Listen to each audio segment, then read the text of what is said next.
नमस्कार, मी दीपिकाची स्वामी भक्ती चॅनलवर तुमचे मनापासून स्वागत करते। मित्रांनो, आज आपण अशा विषयावर चर्चा करत आहोत जे आपण कधीच पाहिले नसेल।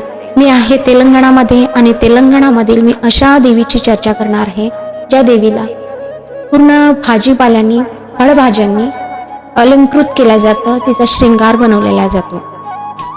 ती देवी आहे, आपण चित्रामध्ये बघू शकता, व्हिडिओमध्ये बघू शकता, ती देवी आहे मानसा माता, जिथे खूपच जास्त मान्यता आहे या देवीची आणि खूप जास्त पूजा केली जाते या देवीची।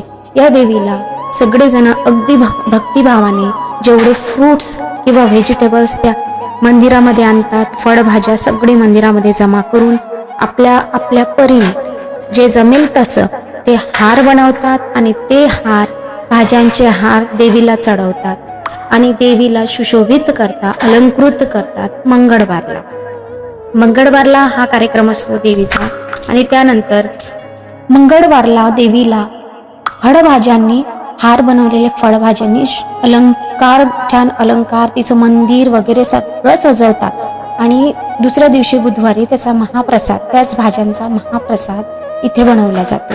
आणि हे स्थळ आहे मानसा माता, तेलंगणामध्ये मंचिर्याल डिस्ट्रिक्टमध्ये, जिथे मी सध्या राहते। त्या देवीची खूप मान्यता आहे। असं म्हणतात या देवीची पूजा केल्याने इथे आजारपण दूर होते आणि इथे कोणीही आजारी पडत नाही।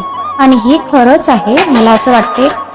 आपण महाराष्ट्रामध्ये राहतो, आपल्या इकडे पण खूप देवी देवता आहेत, पण अशी पूजा, असे अलंकार, असे फळभाज्याने सुशोभित करणं मी तरी पहिल्यांदाच बघत आहे। आणि हे मंदिर आहे मानसा मातेचं। तर जर तुम्हाला ही व्हिडिओमधली माहिती खरंच आवडली असेल तर लाईक आणि सबस्क्राईब नक्की करा। धन्यवाद।